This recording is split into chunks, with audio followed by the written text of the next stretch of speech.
Ángel Nieto, figura destacada en motociclismo, reafirma su clase de campeón mundial en las categorías de 50 y 125 centímetros cúbicos.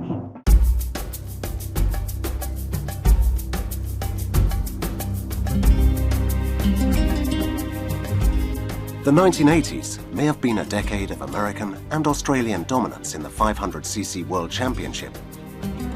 But in the 80, 125 and 250cc categories, the glory belonged very much to Spain.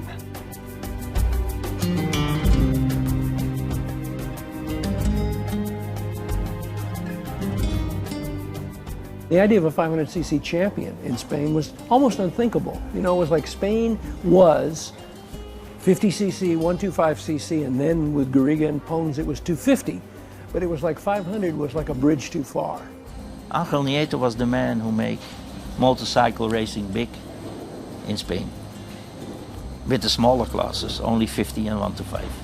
Donde empezó a despertar un poco la moto en esa época, yo creo que fue año 71 en el Jarama, cuando me jugaba un mundial contra Barbicín en 125 y en 50 me lo jugaba contra De Vries y tenía que ganar. Esa carrera del Jarama fue la que marca el despegue, ¿no? Y se empieza a hablar de él. Cuando me caí en la primera vuelta en 50 y perdí el mundial, porque tenía que ganar sí o sí, me cosieron la pierna a lo vivo, me dieron 6 puntitos de esos de grito.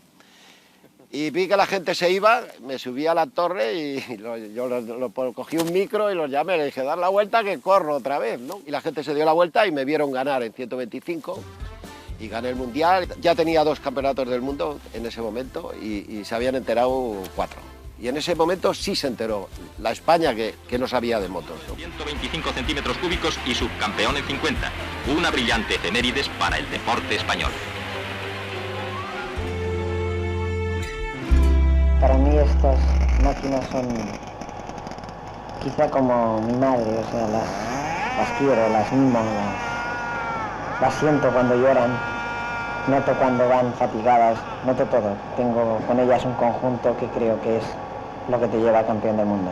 Sabía jugar con sus rivales, no jugar, pero sabía manejarles, sabía medirles bien, era un tío muy hábil y muy listo. Astuto. Yo creo que en la moto, al margen del talento que puedas tener para ir en moto, y andando por el pado, también cuenta de cómo te muevas en el pado. Y depende de cómo tú actúas ahí, el enemigo te interpreta de una manera u otra. Y entonces, bueno, y yo creo que ahí es donde se empiezan a pillar las primeras décimas. La astucia de Ángel es la más alta que se pueda ver, ¿eh? ¿Cómo lo ves? Yo creo que todos hemos aprendido. El maestro ha sido Ángel. Yo aprendí muchísimo de todo, porque me las hizo a mí. Ángel Nieto established Spain as an international motorcycling superpower thanks to his 13 world titles, 90 victories and 139 podiums in the 50, 80 and 125cc categories.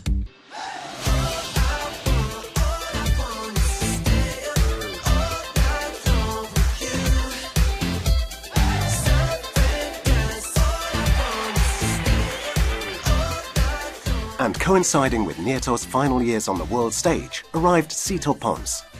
He became the first Spaniard to be crowned 250cc world champion, claiming 2 quarter-litre titles during a period that will always be remembered by Spanish motorcycling fans for his great rivalry with Joan Garriga. Sito es la cabeza de esa nueva generación de pilotos que aparece en los años 80, ¿no? Él enseguida tiene claro que lo que quiere es correr con motos de gran cilindrada, no quiere limitarse a las motos pequeñas. Fue la época en la que yo también estaba en 80 y 105 ganando los 2 títulos, y el lunes se hablaba no de fútbol, sino se hablaba de motos, ¿no? Y quién ganaba, se ganaba Sito, se ganaba Garriga. Una lucha fantástica entre 2 pilotos muy diferentes en cuanto al talento de uno y el talento del otro. 2 marcas diferentes, una Honda contra una Yamaha, y fue apasionante. Era la primera vez que un piloto español ganaba en la categoría de 250, pero además dio la circunstancia que nos jugábamos el campeonato con otro piloto español. Y eso, pues de alguna manera hizo que muchos aficionados se decantasen por Juan, otros se decantaban por mí.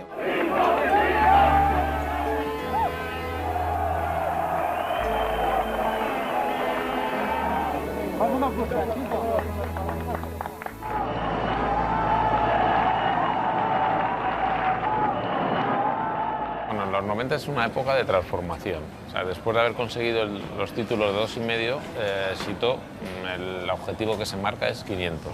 Eso era de alguna manera mi sueño, ¿no? Llegar también a ganar en 500 centímetros cúbicos y la verdad es que no pude ganar y fue entonces cuando empecé a pensar que el único piloto español que podía de alguna manera heredar todo eso pues era Alex. Bueno, a mí me subieron en la 500, yo no creo que no tuve ni tiempo de pensarme la oferta, ¿no? Una decisión muy criticada en su momento porque consideraban que era una locura subir a Cribillé en una 500 porque no había hecho resultados en 2,5. Hombre, una categoría muy difícil porque entonces estaban el Rainy, Swans, estaba Doohan, estaba Lawson, estaban pilotos que cuando te pasaban, no te pasaban despacio, sino que te pasaban derrapando y con los movimientos y se iban, ¿no? Era difícil coger rueda de esos pilotos, ¿no? La verdad es que fue un éxito sin precedentes, porque en la tercera carrera subimos al podio en Malasia y en la sexta ganó.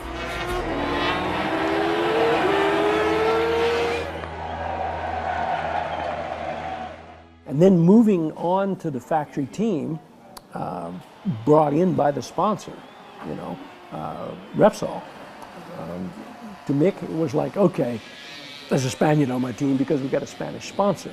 But then Cribillé just kept getting faster and faster and faster. I don't think anybody really ever pushed Mick as hard as Alex did. Alex, you know, I got along well with him off the track, on the track, and in the pit box. He was a pain in the ass. You lean on the right. No, you weren't. I was on the inside. You know what racing is? I was on the inside. I was in front of you. Bullshit. You were never in front here. I just stick it back underneath you and we try to go with you. You stay on the outside. Your perception of racing needs to be fine-tuned, I think. Consigue rivalizar con Doohan y finalmente en el 99 ganar el Mundial. Fue un Mundial diferente, Doohan está fuera de juego por una lesión, pero la autoridad con la que gana Cribillé el Mundial de 500 es indudable. I'll quote you something Mick Doohan's brother Scott Doohan said to me. Scott Doohan said, he's a good boy, he's worked hard, and he used the Australian phrase, he's done the hard yards. He deserves the title. Habíamos ganado títulos de 50, de 80, 105, de 250 y nos faltaba el de 500, ¿no? Y la verdad que yo creo que es un poco el antes y el después. Al final yo creo que el título de Alex en el 1999 yo creo que es la culminación de todo este trabajo de todos estos años.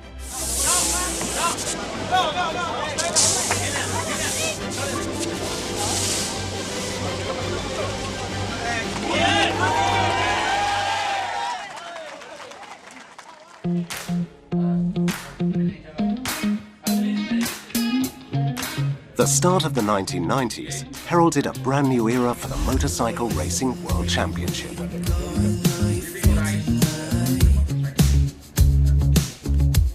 Thank you, Carmelo.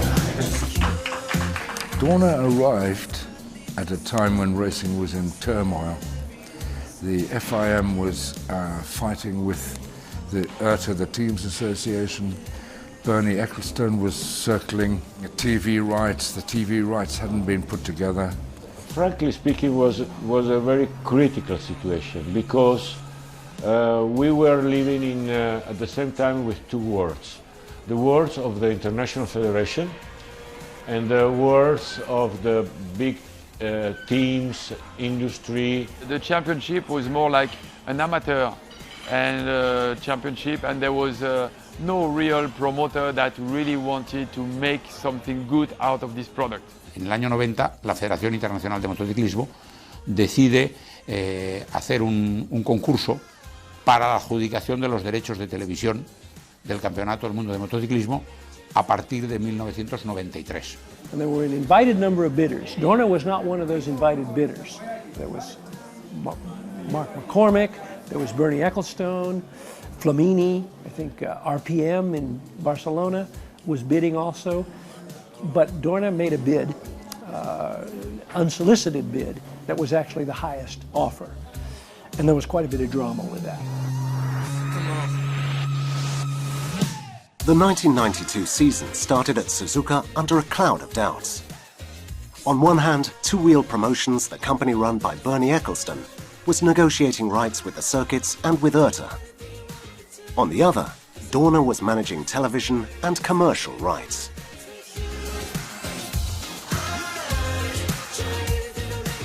final se decidió que le dábamos un valor al negocio y o él compraba nuestra parte o nosotros comprábamos la suya. Y al final, pues nosotros compramos la suya a finales del 92 y desde 1993 ya nosotros lo gestionamos. And from that moment it was better organized and there came more money, bigger sponsorship. Previously, unless you know, a particularly rich person decided to go racing and they spent lots of money going racing, maybe you could make it work. From 92 onwards, it became a commercially viable operation to go racing. This was the driving force always. Try to have a better show, but more than anything, a safer show.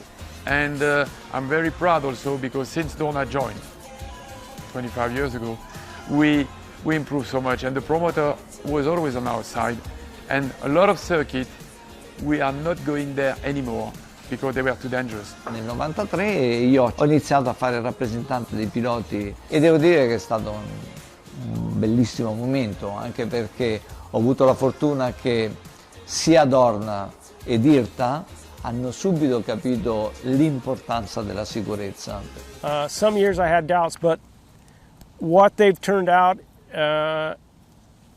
is, in my opinion, the best racing in the world. Dorna took complete control of the World Championship, working alongside the FIM, IRTA and MSMA.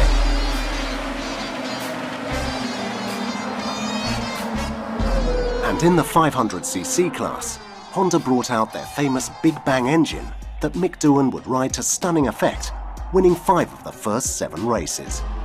The Australian arrived at Assen, the 8th round of the season, with a 53-point advantage when he suffered a severe injury that would ultimately cost him the title.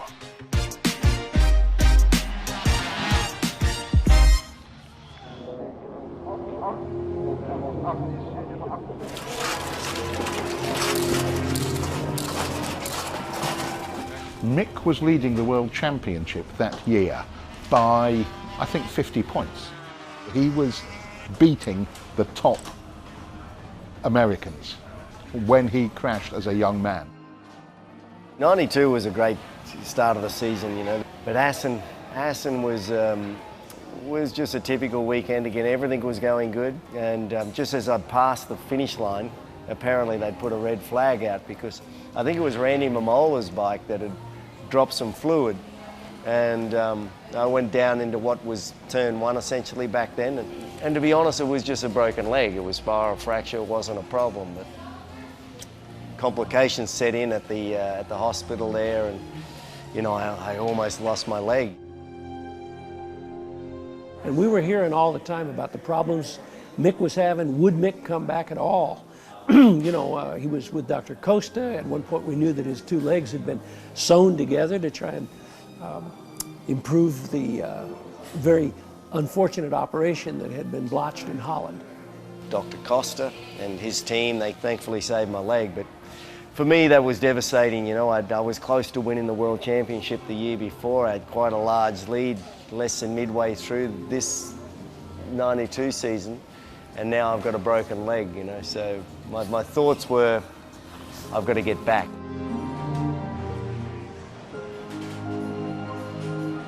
When Mick came back to Brazil, he was a shadow of himself.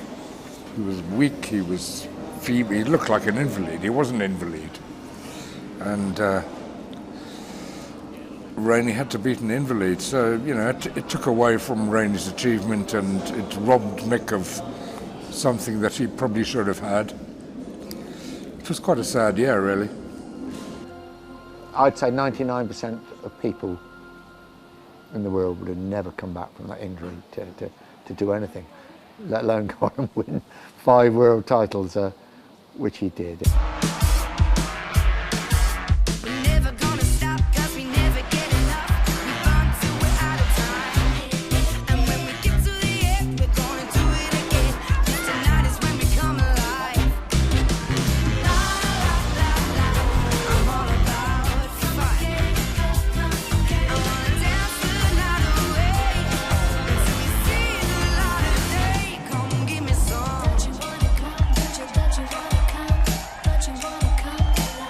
The mid-90s saw the passing of a generation of a truly exceptional generation of riders, there's no question.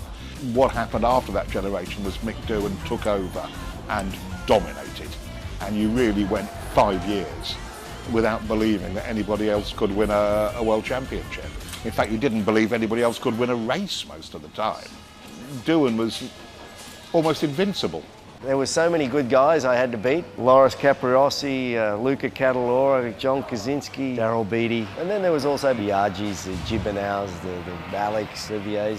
So there's a lot of tough guys, you know. So to pinpoint one guy, it was, you know, probably my biggest competitor, it was me. You know, the biggest guy I had to beat was, you know, myself.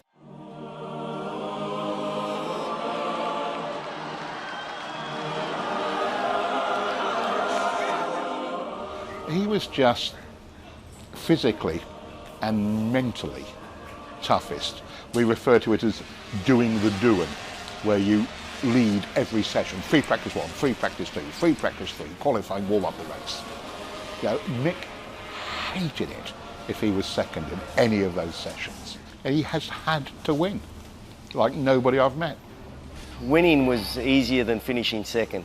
You know, for me mentally, I couldn't put up with myself if I'd finished second. And then I just wanted to win races, because winning races was what I wanted. That's what a racer does. And forget about the championship. And if I won enough races, then perhaps I'll win the championship. And so that's what the motivation was for me, to keep myself coming back and keep pushing myself. And there was one he won by 35 seconds or something. None of the rest saw which way he went.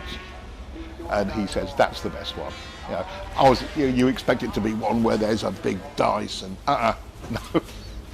It's the one where he hammered the opposition, humiliated them and hammered them into the ground. Mick Doohan beat people by that much, and that's the way we should remember him.